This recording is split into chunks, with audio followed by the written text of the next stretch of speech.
నమస్కారం అండి. నేను అగ్నేష్ అమిత్రాజ్.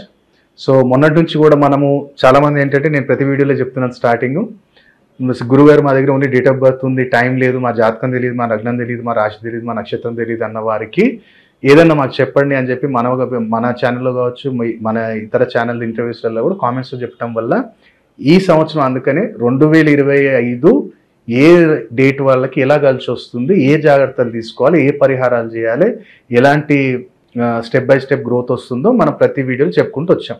కాబట్టి డేట్ వైజ్గా ఓన్లీ మీ దగ్గర డేటే ఉంది, లేదు డేటు మంత్ ఇయర్ తెలుసు, టైం తెలియదు అన్నప్పుడు మీరు అది కంబైన్ చేసుకోవడం చూసుకోండి. మంచి ఆస్ట్రో న్యూమరాలజిస్ట్ని కన్సల్ట్ అవ్వండి, పామిస్ట్రీ చూపించుకోండి, దాంట్లో కూడా మనకు తెలుస్తుంది, నవగ్రహాల చేతులు కూడా ఉంటాయి. సో 2025 ఏ డేట్ వాళ్ళకి ఎలా ఉంటుందో తెలుసుకుంటాం. మనం ఈరోజు తెలుసుకోబోయేది ఏంటంటే 7, 16, 25 ఇది కేతు యొక్క నక్షత్రము. సో కేతు ఏంటిది? మోక్షకారకుడు. ఇక్కడ వచ్చింది ఏంటిది? ఇవాళ నేను అన్నాను కదా ఓన్లీ 9 అనేది కుజుడు కాదు, ఇది 4/9 డిజిట్స్ కూడా కౌంట్ అవుతాయి. న్యూమరాలజీ చదివినోడు, బేసిక్ చదివినోడు కూడా తెలుస్తుంది అది. ఇక నాకు తెలియదు యూట్యూబ్లో ఏం చెప్తారో నాకు, కానీ ఇది 4/9 కాంబినేషన్ అంటే 4 అక్షరాలు 9 సంఖ్య, కుజ అంగారక యోగం అంటాం. ఇది అంటే కుజుడు రాహు యొక్క కలయిక కాబట్టి చాలా డిజాస్టర్ కాంబినేషన్ ఇది. పొలిటికల్గా కావచ్చు, అలాగే మనకి ఎనిమీస్, సీక్రెట్ ఎనిమీస్ ఇప్పుడు రివీల్ అవుతారు మన మీద అటాక్ చేసే వాళ్ళు, కానీ చాలా జరుగుతాయి చూడండి ఇలాంటి ఇన్సిడెంట్స్ అన్నీ కూడా. కాబట్టి ఈ యొక్క 7, 16, 25 తేదీలు పుట్టిన వారు 2025లో ఎలాంటి జాగ్రత్తలు తీసుకోవాలి ఆరోగ్యపరంగా? First of all digestion system issue, బయట జంక్ ఫుడ్ అవాయిడ్ చేయండి. ఫేషియల్ రిలేటెడ్ ఏదన్నా సర్జరీస్ ఏమైనా చేయించుకుంటున్నారా, బాడీలో ఏదన్నా ఫ్యాట్ వీటికి దానికి కానీ ఏదన్నా చేస్తున్నారా అంటే జాగ్రత్త చూసుకోండి, దాని ప్రొసీజర్ మొత్తం తెలుసుకోండి. తొందరపాటు పడి మాత్రం ముందుకెళ్ళకండి, దానివల్ల ఇబ్బందులు అనేవి ఏర్పడతాయి. కాబట్టి ఇలాంటివి ఏమి ఏర్పడద్దు గురువుగారు, ఏం చేయాలి మరి అనుకుంటే గోమాతకి బెల్లము అటుకులు తినిపించడం మొదలుపెట్టండి. ఈ సంవత్సరం మొత్తం మీకు కుదిరినప్పుడల్లా బెల్లం అటుకులు పెడతానే ఉండండి. అంటే మరీ ఎక్కువ క్వాంటిటీ పెట్టకండి, తల్లికి కూడా కొంచెం ఇంత ముగ్గుద్ద పర్లేదు, ఇన్ని మనకి ఏమంటాం అటుకులు ఈ మీ సంవత్సరం మొత్తం మొదలుపెట్టండి. ఎవరైతే 7, 16, 25 పుట్టారో వాళ్ళకి ఆరోగ్యపరంగా ఎలాంటి ఇబ్బందులు రాకుండా ఉంటాయి. మరి ఆర్థిక పరంగా ఎలా ఉందంటే ఈ సంవత్సరం ఖర్చులు ఎక్కువ అవుతాయి. బయట మనకి ఏదైతే ఫండింగ్ కొంచెం పెట్టామో అది స్లో అవుతుంది, కొన్ని రోజులు స్టక్ అయ్యే ఛాన్సెస్ ఎక్కువ ఉన్నాయి. సో అలా జరగవద్దు అనుకుంటే ఒకటే గోమాత కీర పెట్టడం మొదలుపెట్టండి. కీర చిన్న ముక్కలు చేయండి, మీకు కుదిరినప్పుడల్లా గోమాతకు పెట్టడం మొదలుపెట్టండి.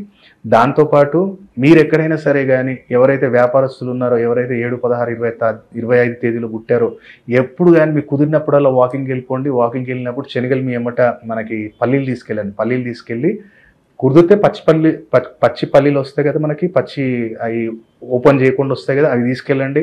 ఎక్కడైనా పార్క్లో మీరు వాకింగ్ చేసేటప్పుడు ఏదైనా చెట్టు కింద పెట్టండి, అవి ఉడతలు కానీ ఏదైనా తినేటట్టు చూసేటట్టు వాటికి పెట్టండి. ఈ సంవత్సరం మీకు వ్యాపార పరంగా ఎంత స్థిరత్వం వస్తుందో చూడండి. ఉడత సేవ అనేది ఏంటిది? రాముడికి కూడా ఉడత సహాయం అంటాం కదా. ఉడతకి ఎప్పుడైతే సహాయం చేస్తాం మనకి రవి స్థిరత్వాన్ని తీసుకొస్తాడు. ఎందుకంటే వాడు ఒక ఫాస్ట్ మూవింగ్ ఉంటాడు. అంటే ఉడతని మనం చూసినట్టు ఒక సెకండ్లో ఇటుపోతుంది. సో మన లైఫ్ను కూడా అలా చేంజ్ చేస్తాడు, ఆ రవిని బలం పెంచుతాడు. కాబట్టి సేవ చేయండి. దాంతోపాటు ఎవరైతే ప్రైవేట్ జాబులు ఉన్నారో ప్రైవేట్ జాబులు ఏం చేయండి అంటే మీరు కొన్ని బియ్యం తీసుకొని దాంట్లో లైట్గా ఆవాల నూనె వేసి దాంట్లో కొంచెం షుగర్ పౌడర్ వేసి దాన్ని మంచిగా దాన్ని ఫ్రై చేయండి. ఫ్రై చేసి ఎక్కడైనా సరే కానీ రావి చెట్టు, వేప చెట్టు ఎక్కడైతే 2 కలిసి ఉన్నాయో అక్కడ వేయటం మొదలు పెట్టండి. ఎవరైతే ప్రైవేట్ జాబులు ఉన్నారో వాళ్ళకి ఎలాంటి ఇబ్బందులు లేకుండా ఉంటుంది. కాకపోతే ఈ టైంలో ప్రెషర్ ఉంటుంది. ఫైనాన్షియల్గా మనం ఏదైతే ప్లాన్ చేస్తామో అది కొంచెం డౌన్ అయ్యే ఛాన్సెస్ ఉన్నాయి. కాబట్టి ఇది చేసుకుంటూ వెళ్తే రెమెడీ ఆ యొక్క నెగిటివ్ ఇంపాక్ట్ అనేది స్టాప్ అవుతుంది. ఎవరైతే గవర్నమెంట్ సెక్టార్లో ఉన్నారో గవర్నమెంట్ సెక్టార్కి ఎట్లా ఉంది అంటే కంపల్సరీ ప్రైవేటు గవర్నమెంట్ వాళ్ళకి ఇద్దరికి కూడా ఏంటంటే ఈ సంవత్సరం కొంచెం ప్రెషర్ ఎక్కువ అవుతుంది. ఇంకోటి నేను చెప్పొద్దు కానీ చెప్తున్నాను, గవర్నమెంట్ సెక్టార్లో ఉన్నవాళ్ళు ఈ డేట్లో పర్టికులర్ 7, 16, 25 తేదీలో పుట్టిన వాళ్ళు మాత్రం బ్రైబ్ లంచం తీసుకురా పక్క దొరుకుతారు ఈ సంవత్సరం. కాబట్టి జాగ్రత్త. ఎందుకంటే ఇది కుజుడు కేతు అంటే ఇప్పుడు 9 అన్నామా, 9 కుజుడు, 7 కేతు. కుజుడు ఏమంటాడు? తీసుకోరా అంటాడు, కేతు పట్టిస్తా అంటాడు. కాబట్టి జాగ్రత్త, మీ ఇష్టం కాదు, అది జాగ్రత్త చూసుకోవాలి. మనని పరిహారం చేసుకుంటే నేను దొరకనంటే దొరుకుతావు. కాబట్టి తీసుకోకపోవటానికే ప్రయత్నం చేయి. ఎందుకంటే కేతు అంటేనే మోక్షకారకుడు కదా, కేతు అంటేనే ఆధ్యాత్మికం కదా. నువ్వు ఆ డేట్లో పుట్టి నేను లంచం తీసుకుంటా, నేను వాడిని మోసం చేస్తా, ఇది ఇస్తేనే నేను అది చేయ అంటే కేతు అంటేనే ఇచ్చేయటం. నువ్వు అది ఇచ్చేయకుండా నాకు రా అంటే నిన్ను తీసుకొని లోపలేస్తాడు. కాబట్టి ట్రై చేయి, చేయకుండా ఇంకా మిగతా ప్రెషర్స్ ఏమి ఉండకుండా ఏం చేయాలి గురువుగారు అనుకుంటే సింపుల్, నేను ఎక్కువ నువ్వు రెమెడీస్ ఏం చేయనక్కర్లేదు. దగ్గరలో ఎక్కడైనా అశోక చెట్టు కానీ అలాగే లేదనుకుంటే కానీ జమ్మి చెట్టు కానీ ఎక్కడైనా ఉందా, ప్రతి శనివారం రోజు అక్కడికి ఉదయం వెళ్ళిపోయి ఒక 10-15 నిమిషాలు ఆ చెట్టు కింద కూర్చొని ఆ చెట్టు కొన్ని వాటర్ పోసి మెడిటేట్ చేయి. ఒక 10 నిమిషాలు మెడిటేట్ చేయి. ఒక 10 నిమిషాలు నీకు ఈ సంవత్సరం ఏం కావాలో కూర్చో, ప్రశాంతంగా కూర్చొని మంచిగా నీ యొక్క స్పైనల్ కార్డ్ స్ట్రేట్ పెట్టుకో. మంచిగా ధ్యానం ఇక్కడ చేస్తావా లేదా ఇక్కడ మనం చేస్తామా, ధ్యానం చేయి. ఒక 10 నిమిషాలు నువ్వు ఏం కోరుకుంటున్నావు ఈ సంవత్సరం మంచిగా కూర్చొని కోరుకో. ఆటోమేటిక్గా కేతు ఏంటంటే నీ ఆలోచన, మెడిటేషన్ అందుకోసమే కేతుని బలపరచడానికే మేము మెడిటేషన్ చేయండి డైలీ 10 నిమిషాలు అని చెప్తాం. కాబట్టి నువ్వు ఒక 10 నిమిషాలు ఈ 2 చెట్లు ఎక్కడన్నా ఉంటే ఆ చెట్టు కింద కూర్చో. లేవు గురుగారు అనుకుంటే సప్రదాన శివాలయంకి వెళ్ళిపో, శివాలయంలో నైరుతిముల్లో కూర్చొని ప్రశాంతంగా కూర్చొని ఒక 10 నిమిషాలు ధ్యానం చేయి. నువ్వు ఏం టార్గెట్ అనుకుంటున్నావో అది కోరుకో. ఎవరైతే విదేశీయానం వెళ్ళాలనుకుంటున్నారో వాళ్ళు ఏం చేయండి అంటే శివయ్యకి చక్కెర కలిపిన నీళ్లతో అభిషేకం చేయటం మొదలుపెట్టు. గ్రీన్ కలర్ స్వీట్ ఏదైనా సరే కానీ అక్కడ డిస్ట్రిబ్యూట్ చేయటం మొదలుపెట్టు. నీ విదేశీయాన అవకాశాలు కూడా ఈ సంవత్సరం చాలా ఎక్కువ ఉన్నాయి. కాకపోతే ఏంటంటే కొన్ని సందర్భాల్లో ఎయిర్పోర్ట్కి వెళ్ళి కూడా తిరిగి రావాల్సి వస్తుంది ఎవరైతే 7, 16, 25 తేదీలో పుట్టారో. సో మళ్ళీ వివాహానికి సంబంధించిన మేము ప్రయత్నాలు చేస్తున్నాం గురుగారు. ఏం చేయాలనుకుంటే శివయ్యకి అష్టగంధంతో అభిషేకం చేయటం మొదలుపెట్టు. అక్కడ శివాలయంలో జిలేబీ నైవేద్యం పెట్టి ఆ జిలేబీ అనేది అక్కడ భక్తులకు పంచిపెట్టు. పర్టికులర్ బయట బెగ్గర్స్ ఎవరైతే ఉన్నారో వాళ్ళకు కూడా ఇవ్వటం అనేది చేసినట్టయితే నీకు వివాహంలో ఏదైతే ఆలస్యాలు జరుగుతున్నాయో అవి తొలగిపోయే పూర్తి ఛాన్సెస్ ఉన్నాయి. ఇక్కడ ఇంకోటి నేను చిన్న ఇన్సిడెంట్ చెప్తాను. ఎందుకంటే చాలామంది ఇప్పుడు గురుగారు నేను వెళ్ళిపోయాను ఒక ఆయన దగ్గరికి వెళ్ళి, ఆయన ఇప్పుడు ఏంటంటే దాదాపు 3 లక్షలు పెట్టి ఒక కనకపుష్పరాగం వేసుకున్నాడు. అది వేసుకొని కూడా 2.5 years అవుతుంది. అది వేసుకున్నప్పటి నుంచి స్టాక్ మార్కెట్లో ఇంకా డౌన్ఫాల్ స్టార్ట్ అయిపోయింది. ఈయన చార్ట్ చూసాను. ఈయన చార్ట్ చూసినప్పుడు ఏంటిది, ఈ పేర్లు ఎవరితో రివీల్ అవసరం లేదు, XYZ ఈయన నా దగ్గరికి వచ్చి కూడా ఒక 1 year పైన అయిపోయింది. సో ఈయన కేసులో జరిగింది ఏంటిది, రాశి చక్రం తీసాం. ఈ రాశి చక్రానికి ఏమైంది, లగ్నం మీన లగ్నం అయింది. లగ్నాధిపతి పంచమంలో ఉచ్చ స్థితిలో ఉన్నాడు. అలాగే ఇక్కడ అష్టమాధిపతి యొక్క బలం కూడా బాగుంది. మీనరాశికి శుక్రుడు అధిపతి అష్టమాధిపతి యొక్క స్థితి కూడా బాగుంది. అలాగే లగ్నం మీద శుభ దృష్టి ఉంది. అలాగే గురువు ఉచ్చ స్థితిలో ఉన్నాడు. అలాగే శని కూడా బాగున్నాడు. చాలా స్టాక్ మార్కెట్లో పెట్టినా నువ్వు ఏం కావాలి అనుకుంటే గురుమాద స్టార్ట్ అయింది, కనపుష్పరాగం పెట్టాను, ఇన్వెటేషన్ కనపుష్పరాగం పాపం. అదే ఎప్పుడైతే నువ్వు స్టాక్ మార్కెట్లో ఇన్వెస్ట్మెంట్ చేస్తున్నావు, ఓకే భయ్ నేను 8th house స్ట్రాంగ్ ఉంది, నా 11th house స్ట్రాంగ్ ఉన్నాడు, నా రాహు బాగున్నాడు, ఓకే నడుస్తున్న దశాంతర దశ కూడా బాగుంది అని చెప్పి నువ్వు పెట్టేస్తారు. వాళ్ళు చెప్పారు, నువ్వు పెట్టుకున్నావు. బట్ ఎప్పుడైతే స్టాక్ మార్కెట్ అంతా ఏంటిది, మైండ్ గేమ్ నీది. మనం అక్కడంతా స్టాక్ మార్కెట్లో ఏంటిది, సెకండ్లో డిసిజన్ తీసుకోవాలి, ఏ సెక్టర్లో తీసుకోవాలి, ఎప్పుడు చేయాలి, ఏంటిది అనేది అది విత్ ఇన్ సెకండ్స్. ఇదంతా ఏంటంటే టోటల్ మైండ్ గేమ్. సో ఎప్పుడైతే ఆయనది D14 చార్ట్ తీసామో, ఆయన D14 చార్ట్ అనేసి నీకు ఎప్పుడైతే కనపడకుండా ఇన్వెస్ట్మెంట్ పెట్టడం అంటే, ఇప్పుడు నేను ఈడున్నా, నేను స్టాక్ మార్కెట్లో పెట్టా, నేను ఇక్కడ ఉన్నా, వైజాగ్లో నా దోస్తున్నాడు, వాడికి నేను 2 లక్షలు ఇచ్చిన, వాడు అక్కడ ఇంట్రెస్ట్ దిప్పుతున్నాడు, అది కూడా నా D14 చార్ట్ రిప్రజెంట్ చేస్తుంది. సో ఎప్పుడైతే D14 చార్ట్ తీసి చూసానో రత్నధారణ అక్కడి నుంచి చేయాలి నువ్వు. ఎందుకంటే నా లగ్నాన్ని చూసుకున్నా, నా లగ్నానికి గురువు లగ్నాధిపతి, నా లగ్నాధిపతి పంచమంలో ఉచ్చ స్థితిలో నేను వేసేసుకుంటా అంటే అట్లా కాదు. నువ్వు పెడుతుంది ఏంట్లో స్టాక్ మార్కెట్లో కూడా పర్టికులర్ నువ్వు ఏ ఫీల్డ్లో పెడుతున్నావు అంటే అంతా కూడా ఇన్ఫ్రాస్ట్రక్చర్లో పెడుతున్నాం. సో నేనేం చెప్పి ఆయనకి ఆ D14 చార్ట్ చూసినప్పుడు గురు నీచ స్థితిలో, రాహు ఓకే పాజిటివ్లో ఉన్నాడు, 6,000లో ఉన్నాడు, బాగున్నాడు. గురు నీచంలో పడ్డాడు మకర రాశిలో. గురు నీచంలో ఉండి గురువు మీద రాహు దృష్టి ఉంది. ఇప్పుడు టోటల్ ఇక్కడ జరుగుతున్న నెగిటివ్ ఇంపాక్ట్ ఏంటిది, ఇక్కడ ఎప్పటి నుంచి అయితే కనకపుష్పరాగం పెట్టాడో నెగిటివ్ రిజల్ట్స్ అనేవి స్టార్ట్ అయ్యాయి.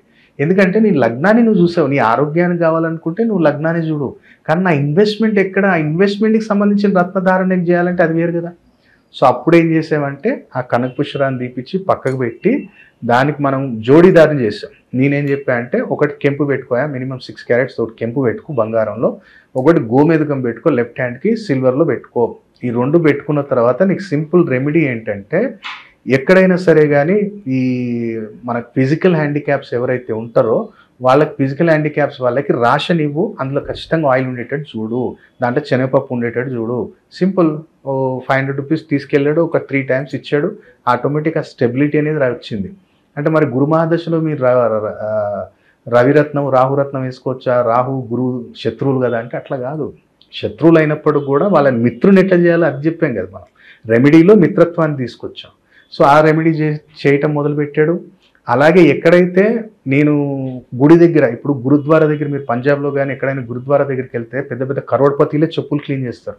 అక్కడ కూర్చొని ఆ సేవ చేయటం ఏంటంటే మన మన ప్రారంభ కర్మను మనం తీసేసుకోవటం, మన కేతుని బలపరుచుకోవటం, మన మూలాలు, మన పద్ధతులు, విధానాలను బలపరుచుకోవటం. కేతు స్ట్రాంగ్ అయితే నీకు తరతరాలకు ఆస్తిస్తాడు. అదే నువ్వు మూలాలు మర్చిపోయావు, నీ పద్ధతి మర్చిపోయావు, నీ సాంప్రదాయాన్ని మర్చిపోయావు, పతనం అయిపోతావు. కాబట్టి ఆయనకి ఏం చెప్పామంటే, ఎక్కడైతే చెప్పుల స్టాండ్, ఏదైనా టెంపుల్ దగ్గర కానీ చెప్పుల స్టాండ్ ఉందా, ఆ చెప్పుల స్టాండ్లో వర్క్ చేసే వ్యక్తికి బట్టలు ఇప్పి. Simple remedy. ఆటోమేటిక్గా ఎక్కడైతే ఈయన కనపడకుండా వినపడి స్టాక్ మార్కెట్లో ఇన్వెస్ట్మెంట్ చేయించాడో వితిన్ 3 monthsలో మళ్ళీ ప్లస్లోకి వచ్చాడు. ఈ చిన్న చిన్న రెమెడీస్, జాగ్రత్తలు ఇవి ఏంటంటే అడ్వాన్స్ న్యూమరాలజీ, ఇది అడ్వాన్స్ ఆస్ట్రాలజీ. దీంట్లో చాలా డిఫరెంట్ కాన్సెప్ట్ ఉంటుంది. కాబట్టి ఆ వ్యక్తి ఇవాళకి కూడా ఒక 40 to 50 members పంపించుంటాడు. వాళ్ళ రిలేటివ్స్ కావచ్చు, బిజినెస్ పర్సన్స్ కావచ్చు, కంపెనీస్, వాళ్ళ కంపెనీ ఆర్గనైజేషన్ ఒక పేరు పెట్టేటప్పుడు కూడా గురుగారు చెప్పిన పేరే పెట్టండి అని చెప్పి అక్కడ జాగ్రత్తలు తీసుకొని ఇవాళకి కూడా 2024 మంచి ఒక స్టేటస్లో ఉన్నారు. మనం చేసిన మహిమలు ఏం లేవు. ఆఫ్టర్ ఆల్ ఆస్ట్రాలజీ మేము అంతే. మాకు సబ్జెక్ట్ తెలుసు, గైడెన్స్ మిమ్మల్ని గైడ్ చేయటమే తెలుసు. మీరు కరోడపతిలో అయ్యే యోగం ఉంటే ఆ యోగాన్ని ఎలా అందించాలో మాకు తెలుసు తప్ప మా దగ్గర మహిమలు లేవు, మాయలు లేవు, శక్తులు లేవు. ఏదో ఒకటి తపశక్తో, మంత్రశక్తో ఉంటుంది తప్ప దాంతో పెద్ద ఏం చేసేది ఏమి ఉండదు. అందరు ఉన్నోళ్ళందరూ అంతే తప్ప అహంకారంలో మాట్లాడతారు. కాబట్టి నాకు ఇప్పుడు ల్యాప్టాప్ ఖరాబ్ అయింది, సాఫ్ట్వేర్ వేయాలంటే నాకు సాఫ్ట్వేర్ ఇంజనీర్ రావాల్సింది. నాకు ఎలక్ట్రిక్ ప్రాబ్లం వచ్చింది, ఇంట్లో నాకు ట్యూబ్లైట్ పోయిందంటే ఎలక్ట్రీషియన్ రావాల్సిందే. నేను చేసుకుంటాను అన్ని పనులు.